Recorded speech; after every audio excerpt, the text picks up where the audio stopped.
হিন্দু সরকার গরু কুরবানি বন্ধ করতে গিয়ে এখন হিন্দুরাই বিপদে। হ্যাঁ বন্ধুরা, এখন পশ্চিমবঙ্গের যেটা মেন টপিক, হ্যাঁ, ফেসবুক খুলছি, ইউটিউব খুলছি, ইনস্টাগ্রামে যাচ্ছি, যেটা মেন টপিক গরু। আমাদের যে কুরবানি আসছে, আমাদের সামনে যে কুরবানির ঈদ আসছে, সেখানে আমাদের পশ্চিমবঙ্গ সরকার বলেছে কি 14 বছরের উপরে গরু কুরবানি দিতে হবে, তার নিচে সেগুলো কুরবানি দেওয়া যাবে না। বা যদিও 14 বছরের উপরে গরু কুরবানি দেয়, সেগুলোর গ্রাম পঞ্চায়েতের থেকে পারমিশন আনতে হবে বা পশু চিকিৎসকদের কাছ থেকে সার্টিফিকেট নিতে হবে। হ্যাঁ বন্ধুরা, তো এই যে নিয়ম করেছে, এখন পশ্চিমবঙ্গের প্রায় 90% যারা গরু ব্যবসায়ী তারা কিন্তু হিন্দু। হ্যাঁ বন্ধুরা, আমাদের কুরবানির উদ্দেশ্যে তারা গরু পালন করে থাকে এবং কুরবানির ঈদে তারা সব গরু বেচে দেয়। কেউ 20টা গরু পালে, কেউ 30টা, এক একজনের এতটা করে গরু, এবং 30-40 লাখ টাকা করে গরু আছে এক একজনের।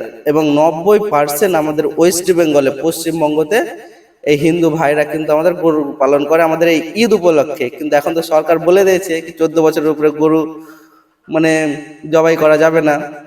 তো এখন হিন্দু ভাইদের মাথায় হাত, তারা বলছে আন্দোলন করবো, নবান্নে গিয়ে আন্দোলন করব, গরু রাস্তায় ছেড়ে দেবো, এইটা সেটা। কেউ কেউ বলছে সুইসাইড করব, আমার 10 লাখ টাকা ধার আছে। এখানে ধার থাকার কারণ একটা, যে তারা গরুগুলো যখন নিয়ে আসে তখন কিন্তু একটা তারা ধার করে হোক, লোন করে হোক, গরুগুলো কিন্তু নিয়ে এসছে। হ্যাঁ, তারপরে 1 বছর 2 বছর তারা পালছে, সেই ধারগুলো তো আছে তাদের।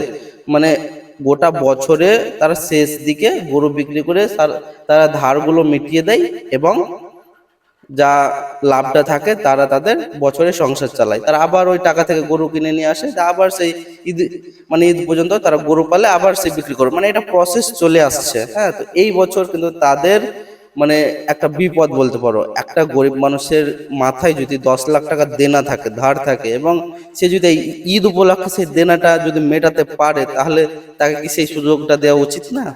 এবং এইরকম নিয়ম করে দেওয়া উচিত একটা গরিব মানুষের উপর, যে কিনা তার ব্যবসা কিনা এই গরু ব্যবসা। এবং যদি 14 বছরের উপরে গরু জবাই করাই যায়, বলছে এগুলো গোমাতা। বলছে যারা এইসব বলছে কি জবাই করা যাবে না, এটা সেটা, তো তারা এটাকে গোমাতা বলছে। তো 14 বছরের পরে কি এটা আর গোমাতা থাকে না, সেটা কি অন্য কিছু হয়ে যায় না কি? এই নিয়ম বুঝতে পারছি না কি করতে যাচ্ছে আমাদের এই রাজ্যের সরকার, বা কি বোঝাচ্ছে মানুষকে। এবং যে যাই বোঝাক, আমাদের মুসলিমদের, যারা আমরা মুসলিম আছি, আমাদের যে গরু খেতেই হবে এটা কিন্তু বাধ্যতামূলক নয়। আমাদের আর 5টা জিনিস, যেই রকম হাঁস, পোলট্রি, খাসি, বকরি, এগুলো যেই রকম হালাল, গরু একটা হালাল প্রাণী। কিন্তু মুসলিমদের যে ওটা কোনো খাওয়ার একবারে নেকি আছে বা একবার খুব ভালো কাজ, সেটা কিন্তু না। আমরা গরু খাবো না ভাই, আমরা পোলট্রির মাংস খেয়ে বেঁচে যাবো। হ্যাঁ, আমরা ছাগলের মাংস খাবো, আমরা গরু আমাদের দরকার নেই। গরুকে ব্যান করে দেওয়া হোক পুরো ইন্ডিয়া থেকে। হ্যাঁ, কি গরু আমাদের জাতীয় পশু, গরু ব্যান। ইন্ডিয়াতে কেউ আর জবাই করতে পারবে না, নাথিং। মুসলমানের 1%ও ক্ষতি হবে না, কিন্তু কাদের ক্ষতি হচ্ছে এখন আমরা দেখতে পাচ্ছি। সোশ্যাল মিডিয়াতে যাচ্ছি, আর সেই হিন্দু ভাইদের, তারা যে 30 লক্ষ 40 লক্ষ টাকার গরু যে তাদের খামারে যে বেঁধে রেখেছে, তারা বিক্রি করতে পারছে না। এটা দায়ভার কে নিবে?